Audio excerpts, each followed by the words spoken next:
Hi guys, welcome to a quick little speed painting with me.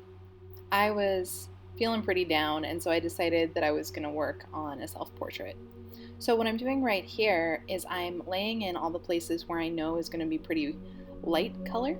I like to use bright yellow to lay out where my light source is going to be coming from and just block in the color really quickly. Especially for a painting like this, I'm just letting myself play. This isn't one of those pieces that's meant to be super defined or super intensely styled. And then once I have all the yellow in, because it's acrylic, I can come back in over top with the blue, and the blue shows where the really dark places are. Sometimes we want to use black for dark spaces, but it doesn't actually make a lot of sense because most things in life aren't actually black. And so even though I'm messing with I would call this an abstracted version. Like it's a figure for sure. It looks enough like me that by the time we're done with it, it feels like a self-portrait. But during the process of me doing it, it's meant to be loose, and I wouldn't call it light because I was feeling pretty down, and so the level of heavy with it is there. It's self-portrait of me being curled up in a tub of water. I've been doing a lot of work with grief over 2020, and I don't know if you have as well, but if you have, you're not alone. Here I'm coming in with a mid-tone, and that tone is the water, and I put it over top of where the water is reflecting back onto the body, which is kind of fun. I know I really love watching these like really blocky toss-ins, and I'm enjoying playing with it for myself. One of the things that I find as an artist is I use my art for my mental health. I use my art to connect to myself and to let myself feel. When I'm creating, I feel like it's very safe for me to create, and it's very safe for me to feel in a way that it isn't always safe to feel as a human in the world. So here I'm coming in with some, I'm pretty sure it's titanium tinged with some red. It's golden paint, and you begin to see the shadows and the luminescence on the arm and the knee. I think that's really fun. And then I start to work the face. So I add a little bit more crimson for sure, and then I dilute it severely. So it's got this pinkish tint. I have a very ruddy hue as a person, and so pinks, if you can see on my actual skin tone, do show up really strongly for my face.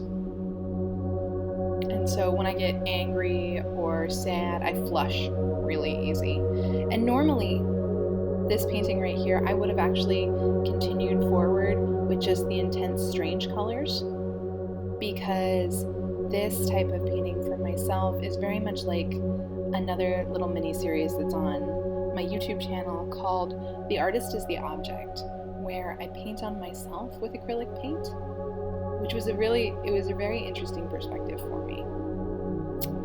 I just take the paints and I paint on myself and I look in the mirror. I think I did about 3 or 4 of these, because that concept of how we look to ourselves can sometimes be so foreign. And for me, how I look to myself is so dependent on the situation. Like, I actually hadn't seen myself from the angle that I'm filming this at before I started editing this, and I thought that was really interesting. There's a pretty big tendency in our world as women, and as women who are aging. I'm 35 now, and I wouldn't call that old, but it is. I am definitely shifting. I'm aging. My body is becoming more maternal. You know, it was already like soft and squishy, and I'm definitely getting more soft and squishy as time goes by. And so it's interesting to see the ways that we are, because I think that women, there's this trope, this concept that oftentimes women will stop at a certain point in their brain, and I think mine was about 26. I like this concept and this idea, and so I tend to work with things for if they resonate with me versus if I think that they're completely true or not. And so for me, like 26 is about where I stopped, and that's almost 10 years ago internally, and so I've changed drastically. I was a nanny at 26. I'm a tattoo artist now.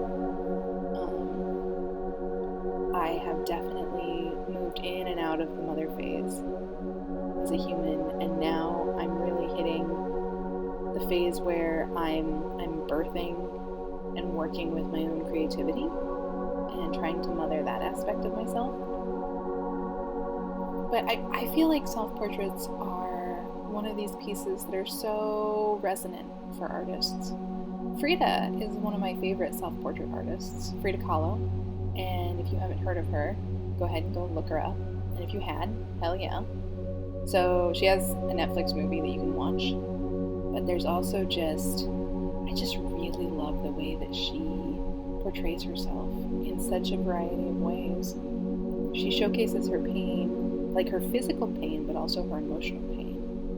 Okay, so here I began adding details to the skin tone and just really like working to blend in the textures and make it look more like skin.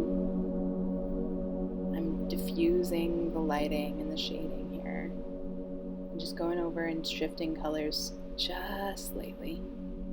I was photographing this, or I guess I was videotaping this in the evening, and so, yeah, it was a nice quick little sketch. Thanks for watching, and subscribe to see more work. Thank you.